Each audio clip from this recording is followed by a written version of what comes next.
You are unmuted, yep. All right. Well, welcome everyone. We're in our another Wednesday night at 5 p.m. webinar. This time, Paul Hyun from our team is going to talk about buying new construction.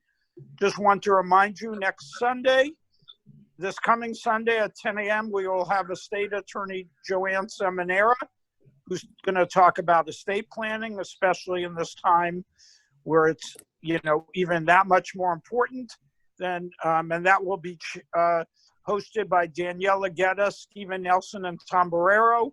And then next Wednesday at this time at 5 o'clock, our newest team member, Matt Kirby-Smith, will be hosting a financial and personal health webinar with a financial advisor and a medical physician. So Paul Hyun, I'm going to hand it over to you, who clearly is an expert buyer's agent. In many ways, the best I've ever seen since I've been in real estate. And I'll hand it over to you. Thanks. You know, we just do what we got to do. You try, give people good advice.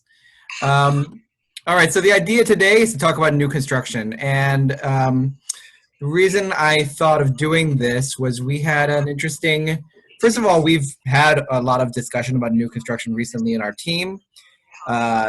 Lisa had that very successful sellout of the rental new construction building over by McCarran Park.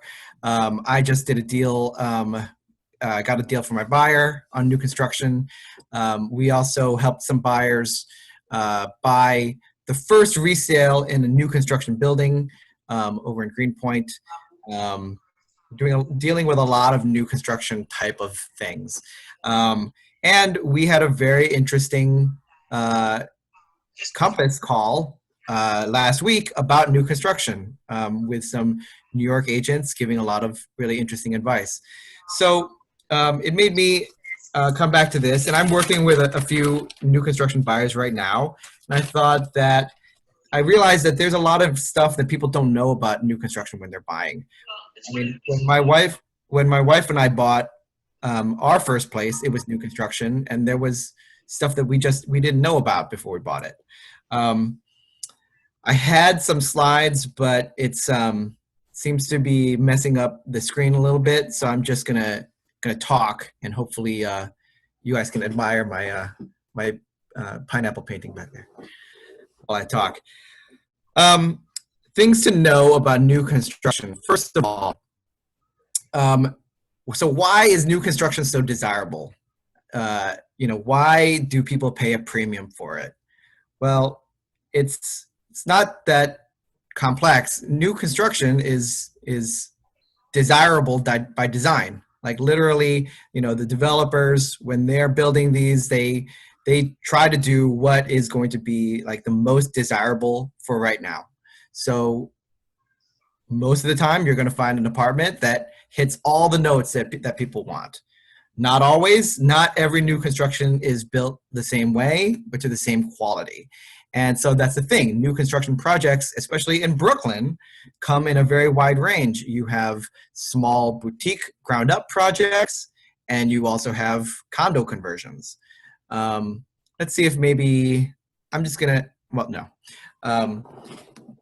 You also have condo conversions. So what's a condo conversion? That's maybe a brownstone building, a 3-family house or a 4-family brownstone that is converted into condos. So that means that the owner files with the Attorney General's office to create a condominium. What that filing involves is creating something called an offering plan.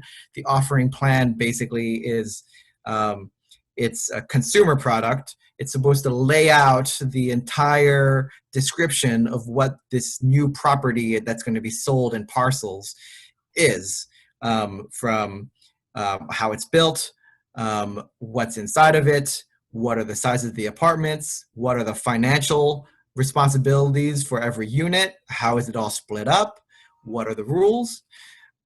Every new building has an offering plan. Most buildings have offering plans. So even when you're buying resale, you're going to look at the offering plan for that building.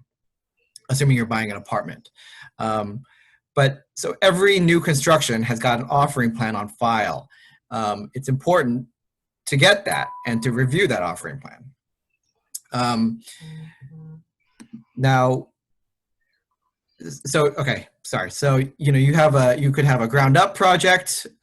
It could be a small boutique one. When we say boutique, you know, in Brooklyn, we're usually talking about something smaller than 20 units. Some boutique condos in Brooklyn are 3 or 4 units. Again, they might be converted from a brownstone, or they might be built ground up. You also can have a situation where a rent stabilized building with the landlord decides to convert those units as those leases expire and turn them into condos. So you'll see those from time to time. I've seen some in Crown Heights, in Park Slope, in Prospect Heights. And what happens is in those buildings, you have a mix of some tenants and some condo owners, and that changes over time. Depending on the building, you might have most of the building sold into condos right away, or it might take years for the whole building to convert. When you look at a listing, you might not know right away that a condo, a brand new unit, is actually in an old building with other units that are not also new. So, but a real estate agent ought to be able to tell you that. A buyer's agent ought to be able to find that out for you before you go see it. Then you also have gigantic major projects. So look around downtown Brooklyn and Fort Greene, in Park Slope, in Williamsburg, in Greenpoint, huge projects. It could be, first of all, it could be hundreds of units. It might not be that many, but a very high luxury level, very high price per square foot in primary neighborhoods. So there's those two. And one of the interesting things about that is sometimes those are with publicly funded developers. And that's something to keep in mind later on when we talk about how you maybe can find a good deal on new construction. So, and Scott, feel free to jump in if you have any color to add on anything I'm saying. So the thing that I didn't know when I bought my first condo, or before buying my first condo, that I learned, and that of course now I know as a real estate agent, is that new construction condos can have significantly higher closing costs than just a resale. So when you buy an apartment, a condo, resale, you have to pay, as a buyer, you have to pay a mortgage origination tax on whatever the loan amount is that you're receiving to buy the place if you're financing it. You might have to pay a mansion tax. If you're over $1 million, if your purchase is over $1 million, you have to pay 1%. If it's more than $2 million or $3 million, that luxury tax ramps up. You also have to pay your attorney's fees. You have to pay title fees, things like that. In addition, when you're buying new construction, there is an assumption as a starting point in the negotiation that the buyer pays much of the seller's closing costs, that the buyer pays the seller's transfer taxes. Usually on a resale, the seller pays their transfer taxes. So, but in new construction purchase, the developer expects the buyer to pay their transfer taxes to the state and the city, to pay the sponsor's attorney's fees, which can be anywhere from $3,000 to $5,000. And then also, since you're buying into the building for the first time and the building needs to start building up some money, you're going to pay some additional capital contributions. So it means you're going to pay a multiple number of months, months of condo charges, HOA fees, common charges, however you like to call them. And also, if the building has a super, has a live-in super, then you might have to also contribute to the apartment of the live-in super at that closing too. In a seller's market, like, a lot of buyers don't have a choice in a lot of this stuff. But when we're in a buyer's market, then some of these things can be negotiated. But the thing is, on new construction, you do have to negotiate it. Okay, so those are just some things that you need to know before you decide that you want to buy something in new construction. So let's say you're good with all this, you understand, you have a plan. Now you want to see new construction properties. Well, like I said before, not all new construction is the same. You know, you've got small boutique, you've got big major projects. Also, the quality of build is not always the same either. And so what I look for when I'm going into a new construction unit right away is actually, I call them 3 F's. Okay, so the floor plan, the fixtures, and the floors. Okay, so I got floors in there twice. Why? Floor plan. What is the layout of the apartment? Does the layout make sense? Or is it something where it feels like the developer kind of squeezed things together and you've got funny rooms or strange layouts? You know, does it all make sense? That's important for 2 reasons. One of them is it's going to be important when you want to sell it sometime down the line. 2, it could be important for you actually living there. 3, to me, a weird layout, one that just does not seem really well thought out, that would make me concerned about the rest of the building, like the construction of the building. You know, what is going on? If the developer kind of cheaped out on the architect, then what else did they cheap out on? And that is kind of actually with these 3 F's, that's something that I have in mind, right? The floor plan, does it make sense? Did the seller actually invest money into like creating a good floor plan? 2, the fixtures. New fixtures will all look nice, but what was used? What is the quality of it? And what was the quality of the installation? So appliances is one thing, the kinds of like plumbing fixtures, but also countertops, tiles, and were they installed well? There are things that you can look for about, for example, tile work. There's ways that you can see that one installation is better than another. Something that you might not know right away, but after seeing a few places and pay attention to those details, you can tell a difference. And also, if you're working with an agent who has experience, they'll be able to pay attention to those things too, and not just, you know, be wowed as soon as they walk in, but be able to look at these details. And that's where the 3rd F is, floors. Floors are something that can be a dead giveaway. If you walk into a place and it's new, but the floors are kind of messed up, right? Like gaps forming between the planks, or, you know, over by the wall, there's a gap. By the wall molding, or there's already starting to warp and buckle. That is bad news. That indicates that they rushed putting in the floors, and if they rushed putting the floors, then I think then you have to think about, you know, what else did they maybe rush on. So those are 3 F's that I look for right away if I'm looking for red flags. So I guess 4 F's. The 3 F's that I'm looking for as red flags. I would say, Paul, having sold sort of in the boom in the early sort of mid 2000s, you saw a lot of bad flooring. So many buildings had really bad flooring, really like poorly installed, and many of those buildings later on had lots of problems where shareholders or owners, they were condos, would have to sue the sponsor for many other issues.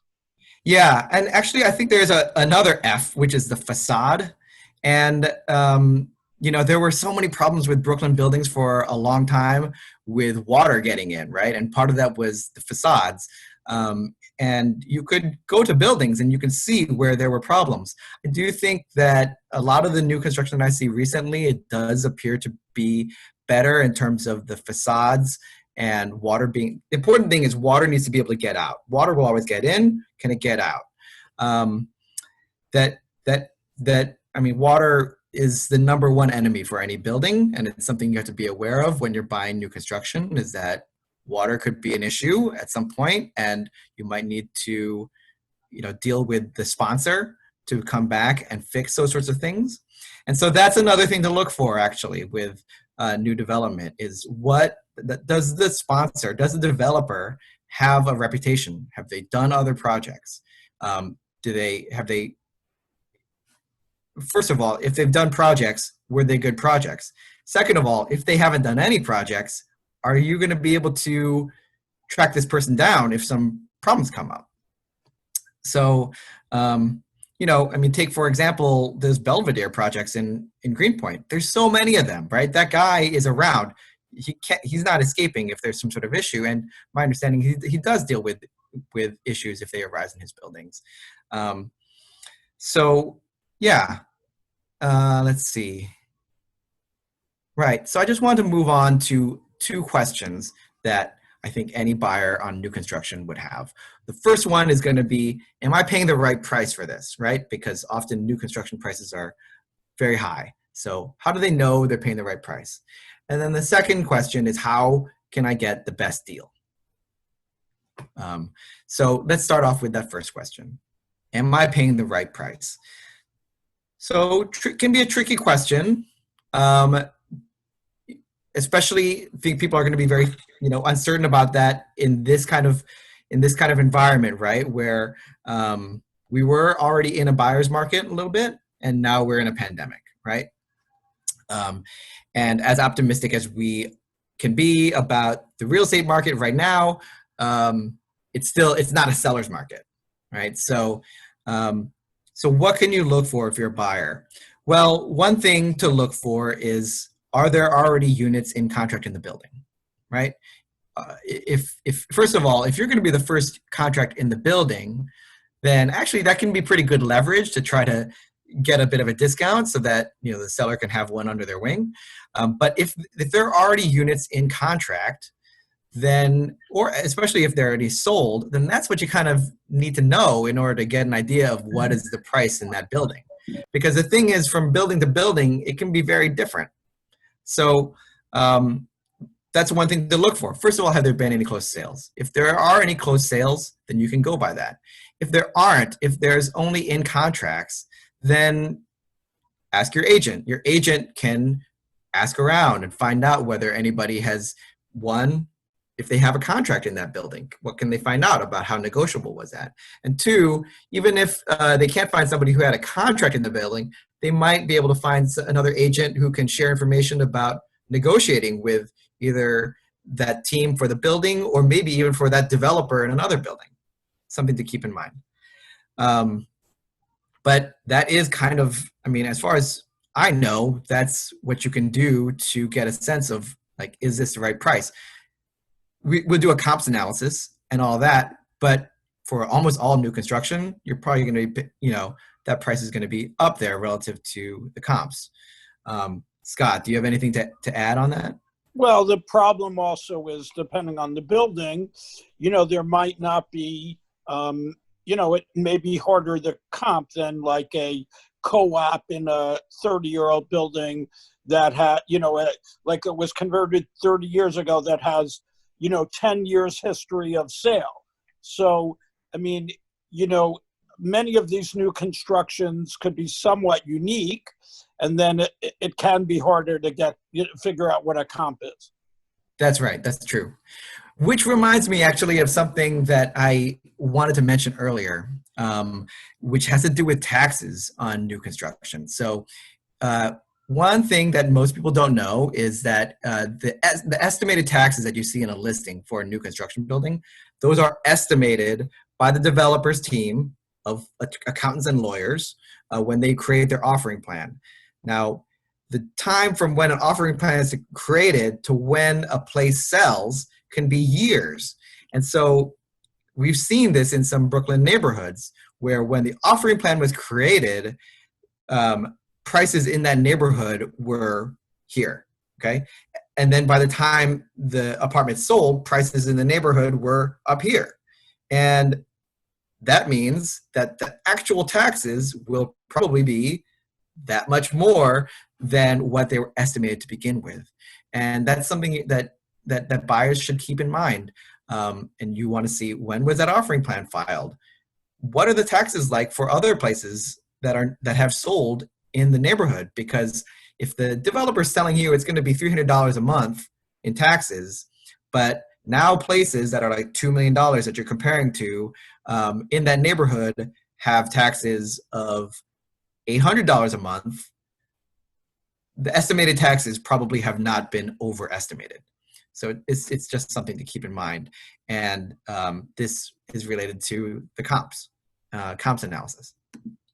Right, and this could be a big problem because we've had a number of instances that when the tax lots were created right before the buyers closed, the taxes were much, much higher than the offering plan. Not just a little higher, much, much higher. And that affects the value of what you're purchasing. Right. Yeah. Yeah. Now, I'll say, for people who we've represented on sales where their taxes wound up being a lot higher than expected, they got out of those apartments, reselling them and still coming out okay, making money out of the situation. But still, something people should know.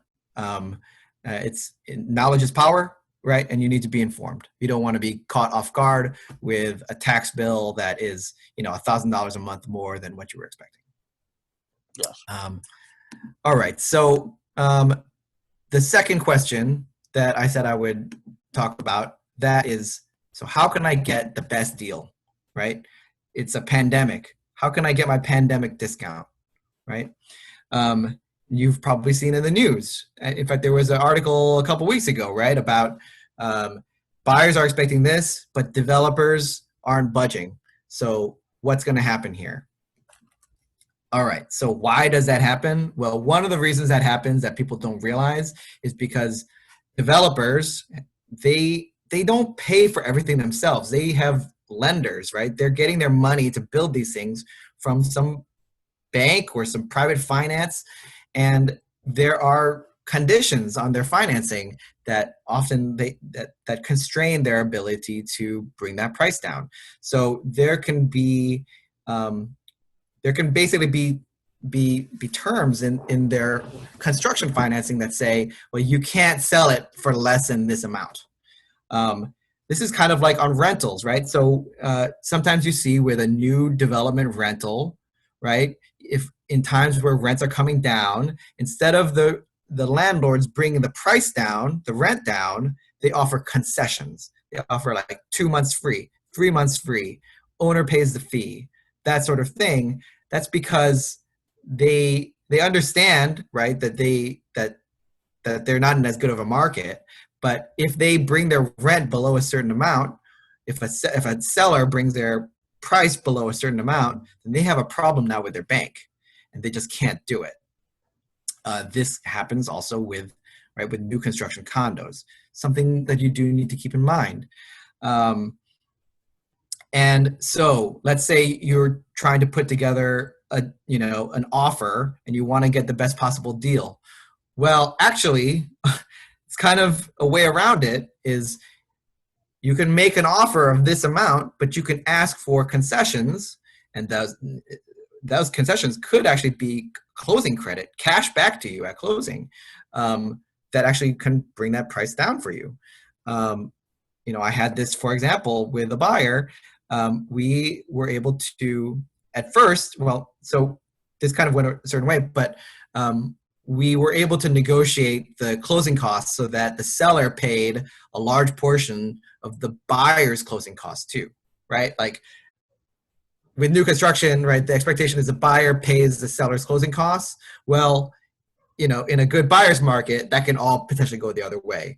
The thing that you have to keep in mind, though, is that banks will limit, if you're financing the purchase, banks are going to limit how much of a concession you can get back in cash from the developer, because, right, you can't just treat the loan as like piggy bank money. That number can actually be pretty high. It could be like 6% of the purchase, which is a lot of money.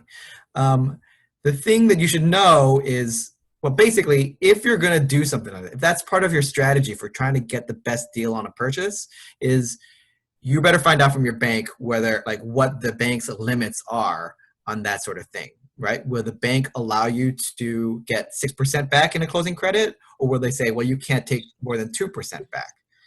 Because you, first of all, you might not get the loan. You also could potentially have legal problems. But that is a way to be able to, that's one of the best ways to try to get a decent deal, right? Give a decent purchase price, but ask for concessions off of that. Developers like to see the good news first, and then they can deal with the bad news after that. Another thing, an interesting tidbit that came out of this Compass meeting that we were in, look for, you might look to a publicly funded developer for a deal, because those publicly funded developers, like a Toll Brothers or an Extel, right? They have to report quarterly earnings, right? They have to, they have these reports that they have to give to their shareholders. And in that case, you know, if they have to report quarterly sales numbers, then they might be more inclined to cut you a deal so that they can meet their numbers.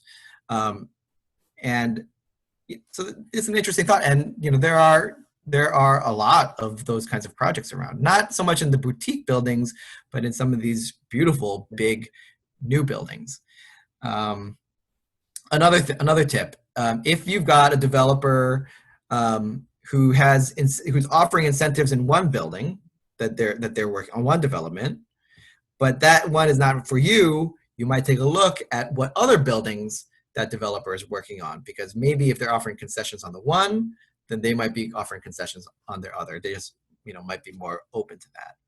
And then the other thing is, look in buildings where units have already sold, where, in fact, where a building is almost sold out, right? Like a developer who is almost sold out on a building is probably going to be more inclined to want to cut a deal on the last remaining units to get it over with and take that capital and reinvest it someplace else. Where, like, by comparison, think about a developer and they're like, their horizon is 2 years out before they're going to close. That developer, you know, how much incentive do they have really to sell something at a deep discount right now, when, you know, 2 years from now they're probably thinking the market's going to be much better. Scott, any other thoughts on that? No, I think that was pretty complete. Yeah, I think what you said in terms of, like, often at the end when there are, you know, just a few units left, they want out of the project. And that is often a time to get a good deal. My only other experience around that, and this goes back to like the mid-2000s, then sometimes they're very stingy with the punch list. But if you get a good deal, it's less of an issue. But at that point, the people they want out. They just want out. They're on to the next thing. So right. And sometimes with those punch lists, it's better to actually have your own person take care of those things. Absolutely. I would agree with you. And maybe, you know, so I'll mention that also, is that in these new construction purchases, especially if you're the first buyer, not, you know, in the first resale, it's different, but when you're the first buyer, what often happens is that if you go in early and not everything is done, you often, with the help of a home inspector or an engineer, create a punch list about what needs to be done. And that's sort of, sometimes it's attached to the contract, or, you know, there's certainly an agreement with the developer that these things will be done before you close. That is in writing. And often it's not only just a final walkthrough, but a walkthrough maybe 2 weeks before your closing date, going over these items to make sure they're done for the final walkthrough. Yeah, you don't want to leave that to the last minute. No. Because, and especially in a smaller building, a smaller boutique building, a lot of times those developers, they wait till the last minute to take care of things. Absolutely. Yeah. Are there any questions here? Any questions from anybody? I don't know. Did I cover everything? I think you did a very good job, actually. I think you're very thorough. There's nothing coming through on Facebook questions-wise, just to let you know. Okay. Okay. Hey, I just got a text message from my new development buyer that he has his commitment letter, so he's gonna be closing in a couple weeks. There we go. That's amazing. Yeah, and he got the last unit in the building, and he got a pretty good discount. Right, correct. So there's a very appropriate example, and it happened very recently. So we can certainly speak to this. I just got the text. That's amazing. I want to remind people again that we're back on Sunday morning at 10 a.m. with Joanne Seminara. Is there anything else you wanted to add, Paul? Well, we've got Joanne on Sunday with estate planning. That's a super important topic. I mean, Matt's topic is also super important, right? Yes. And then we'll be doing the one with my brother. And that's it. And frankly, I would say if people are on Facebook Live and they have ideas for other webinars, we're always open to ideas. So if there are things that you would like us to discuss, we're happy to entertain ideas for future webinars because frankly, we're enjoying this. I think we've, had a variety of topics. I think I think we're all sort of surprised of the value of Zoom and Facebook Live, but I think a lot of people have benefited from a lot of realtors and other people in other professions giving information that we wouldn't be giving as readily now. So there is a little silver lining with this situation where people are using Zoom and Facebook Live and disseminating information that really wasn't coming out before in a very easily obtainable way. So yeah, that's a positive of what's gone on in our lives in the last 2.5 months here. So yeah, definitely. We will have some new numbers, right? We have new survey results coming out this week. Right. The survey is going around right now, so we will have a new pulse on what's happening. Which will be helpful for everyone as well. Yes. Okay, well, Paul, thank you so much. Everyone have a great and safe evening, and we'll see you all on Sunday. Great, thanks. Thank you. Thank you. Everyone have a good one. Okay.